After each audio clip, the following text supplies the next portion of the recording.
Guys, Frank Cava, experienceinvestor.com, and here we are inside of 1029 Tilden Drive in the city of Richmond. All right, we usually start off outside. The reason we're not here, and we're going to show you some stills of this, is because this house is in the Museum District in Richmond. Busy area, highly desirable area. But there is literally a TV station across the street. So there is a humongous tower.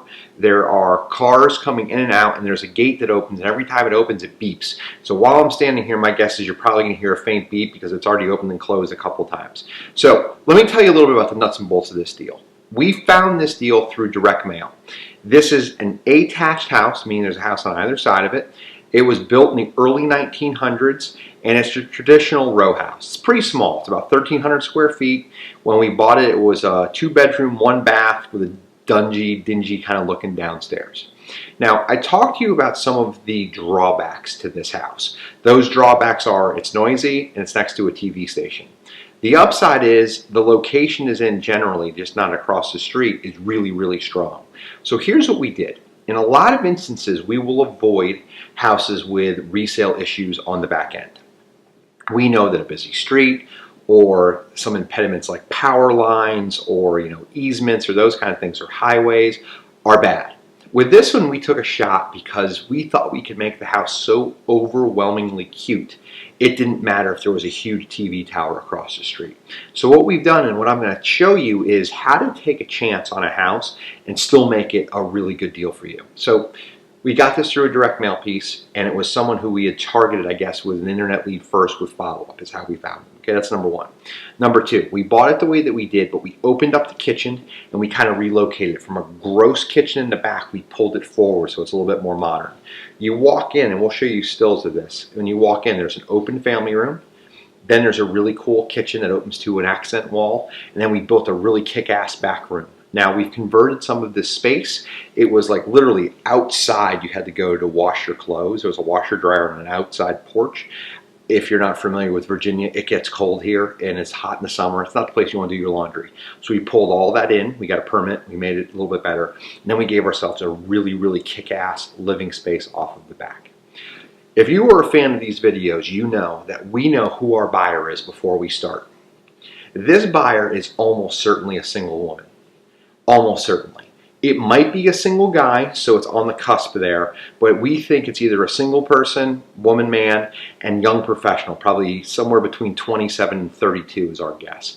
I date a professor. She's like our buyer here. I brought her through a couple of times and she's like, this is perfect. So that's the kind of thing that you would think would appeal to this level of person. So when you see the finishes and what we have in front of us, it's going to show you that. Further behind me, I talked about the kitchen. I talked about the mudroom. What we're going to do is show you some of the stills. We had looked at Galaxy, one of the first videos that we posted, and we did those really cool kind of bistro lights, an inexpensive touch. Now, we don't do it on every house, but we did it here as well. Why? It's a 1,300 square foot house. We're trying to really push value. It has some detractors like the front with this huge tower that you can see in the pictures. So what we wanted to do is make the backyard so nice you forget about the front yard. And that's what we've done. We've pulled all of the focus inside of this house so we can get ourselves a really good deal.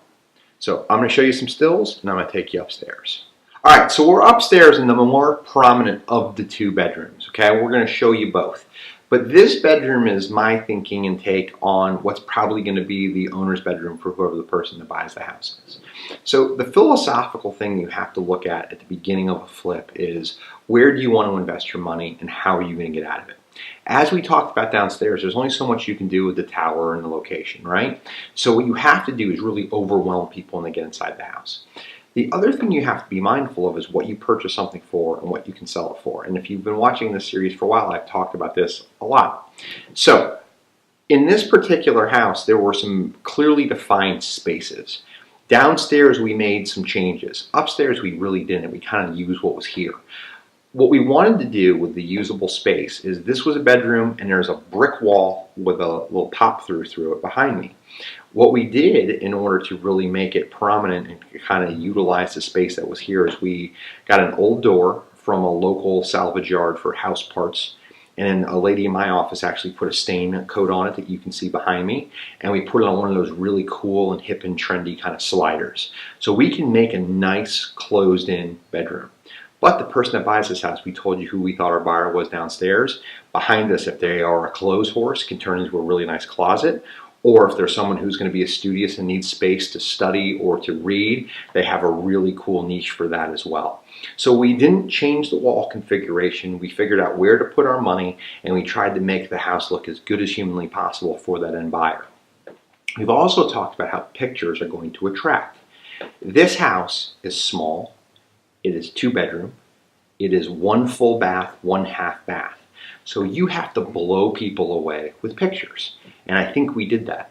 We have great shots you can see behind me. The bathroom is really cool, and you kind of saw the first floor. Okay, so 2 other things to talk about. The tower. Not a great tower.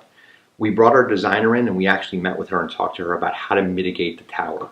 On the front of the house, we put up some blinds and we put some curtains on it. And the reason for that is it just gives an open feel with air coming through and light coming through, but you don't see the tower. Why did we do all this stuff? What's the thinking behind it? So when we look at comparable values, when we try and sell a house, we look at those in the beginning. We thought we could probably get somewhere between $275 and $300 on this house. We thought that because we knew we could make it irresistible.